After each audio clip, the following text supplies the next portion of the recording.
Значи, всеки от нас си знае зодията, нали? Познаваме си уж силните страни, талантите, цялата тази светла част. Обаче, както се казва, всяка светлина хвърля и сянка. И въпросът е, какво точно се крие там, в тъмното? Да, абсолютно всеки знак си има своята сянка. Един такъв потенциал за мрак, който изкача наяве, когато, да кажем, изгубим контрол.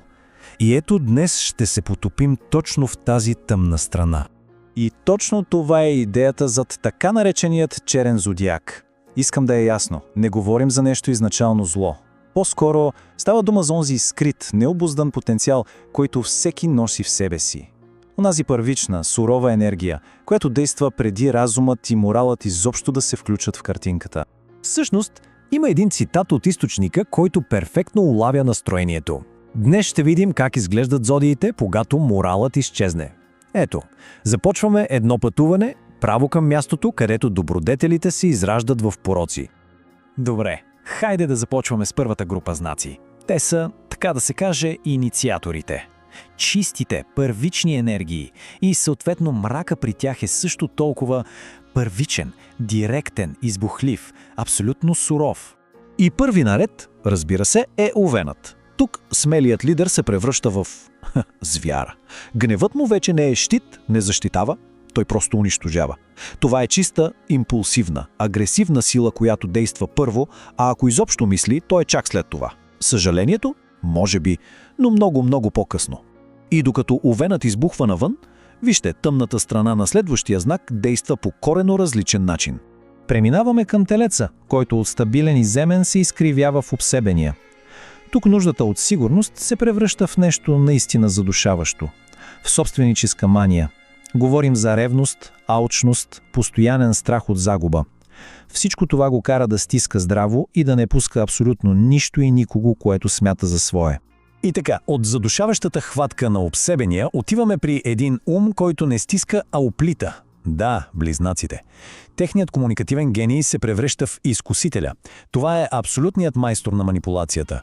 Лъже, без дори да му мигне окото, сменя маски, играе си с умовете на хората. И най-лошото е, че никога не може да се разбере коя версия е истинската. Затова и опасността тук е, както е посочено, постоянна. Добре, следващата ни спирка е меко казано интензивна. Навлизаме в емоционалната бездна. Тук ще видим как най-дълбоките чувства могат да се превърнат в оръжия, как любовта, грижата, дори перфекционизма се израждат в наистина опасни форми на контрол. Започваме с Рака.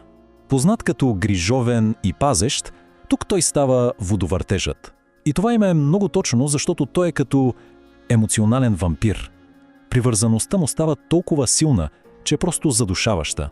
Оръжията му – чувство за вина, тежко мълчание, сълзи, любовта му наистина може буквално да удави. А харизматичният лъв, той се превръща в тиранина. Егото му е бездънно и изисква абсолютно безпрекословно поклонение. И ако не го получи, тогава наказва. За него вниманието не е просто някакво желание, то е кислород. И повярвайте, ще смаже всеки, който се опита да му го отнеме. Следва Девата. От методична и подредена, тя става палачът. Тук емоциите са напълно изключени. Има само студена, безмилостна присъда. А оръжието й, това са думите. Тя ще критикува, ще анализира и ще унищожи всяка частита самочувствие, докато човек не започне да се съмнява в самата си стойност. И сега навлизаме в територията на стратезите. Тук играта става различна. Техните тъмни страни са много по-финни, по-пресметливи и, честно казано, често са и много по-опасни, именно защото действат под повърхността. Да вземем везните, например. Дипломатът, търсещият баланс, тук се превръща в падналия. Той е тихият кукловод. Никога няма да влезе в директен конфликт. О, не. Вместо това, той дърпа конците зад кулисите. Манипулацията му е толкова умела, толкова тиха, че жертвите му почти никога не разбират какво точно се случва. И ето тук стигаме до нещо наистина сериозно. Може би до самия връх на черния зодиак. Страстният скорпион се превръща в базилиска. Името му не е случайно. Той помни абсолютно всичко. Всяка обида, всяка грешна дума. Той е отмъстителен, обсебен и ще унищожи враговете си бавно и методично. Опасността, както е написано, е максимална. Ами свободолюбивият стрелец, той се превръща в ненаситния. Какво означава това? Ами това е моралния фанатик. Онзи човек, който е убеден в собствената си правота и ще ви зашлеви с бруталната истина в лицето, без да му пука колко болка причинява. Защо? Защото за него истината е над всичко, дори над хората. Така, стигаме и до финалната група. Тук мракът е от съвсем друг тип. Характеризира се с емоционална дистанция с една ледена студенина. Това са, ако щете, господарите на студената пресметливост и отчуждението. Да видим амбициозния Козирог. Той става пустият. И това име му пасва идеално.